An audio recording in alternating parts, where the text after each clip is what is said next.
Hello বন্ধুরা, আসসালামু আলাইকুম। Web design free Bangla video টিউটোরিয়ালের প্রথম পর্বে আপনাদের সবাইকে স্বাগত জানাচ্ছি। আমি মোহাম্মদ খায়রুল আমিন। আমাদের আজকের পর্বের বিষয় হলো HTML CSS কি এবং কেন ব্যবহার করা হয়। আপনি যদি ওয়েব ডিজাইন বা ওয়েব ডেভেলপমেন্ট শিখতে চান তাহলে অবশ্যই প্রথমে HTML এবং CSS শিখতে হবে। HTML এবং CSS এর জ্ঞান না থাকলে আপনি কখনো একজন ভালো ওয়েব ডিজাইনার বা ওয়েব ডেভেলপার হতে পারবেন না। কোনো একটি ভাষা শিখতে গেলে আমাদের প্রথমে যেরকম বর্ণমালা শিখতে হয়, যেমন আমরা যখন বাংলা ভাষা লিখতে শিখি তার জন্য প্রথমে আমাদের অ আ ক খ ইত্যাদি শিখতে হয়। ঠিক একইভাবে আপনি যখন ওয়েব ডিজাইন শিখবেন আপনাকে অবশ্যই HTML CSS শিখতে হবে।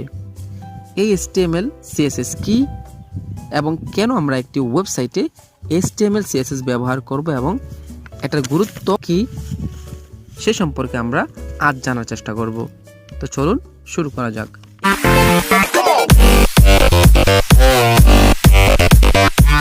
HTML কথাটির অর্থ হচ্ছে হাইপারটেক্সট মার্কআপ ল্যাঙ্গুয়েজ। এটি একটি মার্কআপ ল্যাঙ্গুয়েজ। মার্কআপ মানে হচ্ছে একটি ওয়েবসাইটের স্ট্রাকচার বা বেসমেন্ট তৈরি করা। যেমন ধরুন আপনি একটি বাড়ি বানাবেন, তো সেই বাড়িতে প্রথমে আপনাকে পিলার দিতে হবে, তারপর ছাদ দিতে হবে ইত্যাদি আর অনেক কিছু দিতে হবে। ঠিক তদ্রূপ আপনি যখন একটি ওয়েবসাইট তৈরি করবেন তো প্রথমে আপনাকে সেই ওয়েবসাইটের মার্কআপ তৈরি করতে হবে, মানে স্ট্রাকচার তৈরি করতে হবে। HTML সাধারণত কিছু বেসিক কোডের মাধ্যমে নিয়ন্ত্রিত হয়ে থাকে।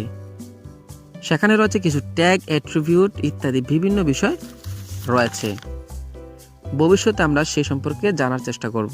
আপনারা যে ছবিটি দেখতে পাচ্ছেন সেটি খুব বেসিক একটি কোডিং এবং এটি দেখতে আপনাদের অনেকের কাছে হয়তো বা অত্যন্ত জটিল মনে হতে পারে যারা এই কোডটি প্রথম দেখছেন, কিন্তু আমি গ্যারান্টি দিয়ে বলছি আপনারা যদি এই টিউটোরিয়ালটি শুরু থেকে শেষ পর্যন্ত দেখেন তাহলে আমি এতটুকু বলতে পারি আপনারা HTML দিয়ে যে কোনো ওয়েবসাইটের মার্কআপ করতে পারবেন। চলুন এখন জেনে নেই CSS কি। CSS কথাটির অর্থ হচ্ছে ক্যাসকেডিং স্টাইল শিটস। CSS দিয়ে আমরা একটি ওয়েবসাইটকে ডিজাইন করে থাকি। যেমন ধরুন আপনি HTML দিয়ে একটি ওয়েবসাইটকে মার্কআপ করলেন, তারপর সেই মার্কআপ করা ওয়েবসাইটটিকে আমরা CSS দিয়ে ডিজাইন করে থাকি। যেমন আমরা একটা উদাহরণ দিয়েছিলাম, আপনি একটি বাড়ি তৈরি করবেন, সেখানে পিলার দিয়েছেন, ছাদ দিয়েছেন, তারপর ওই বাড়িতে বসবাস করার জন্য আপনাকে জানালা লাগাতে হবে, তারপর ফার্নিচার আনতে হবে, এসি লাগাতে হবে, ফ্যান লাগাতে হবে, আরও অনেক কিছু দিতে হবে, তারপর আপনি সেখানে বসবাস করতে পারবেন। ঠিক তদ্রূপ আপনি চিন্তা করেন সেই মার্কআপ করা HTML ওয়েবসাইটটিকে আমরা ডিজাইন করার জন্য CSS ব্যবহার করে থাকি। এটাও একটা মার্কআপ ল্যাঙ্গুয়েজ। এটি নির্ধারণ করে দেয় ব্রাউজার যে কন্টেন্ট HTML দ্বারা প্রদর্শিত হবে সেটা দেখতে কেমন হবে, অর্থাৎ লেখাটার ফন্ট কত বড় হবে, পাশে কতটুকু জায়গা খালি থাকবে, একটা লেখা থেকে আরেকটার দূরত্ব কতটুকু হবে, এটির রং কি হবে, ব্যাকগ্রাউন্ড কি হবে, এমনকি সর্বশেষ CSS3 দিয়ে কন্টেন্টে অ্যানিমেশন ও যুক্ত করা যায়। অ্যানিমেশন, ট্রানজিশন এগুলো আমরা যুক্ত করতে পারি।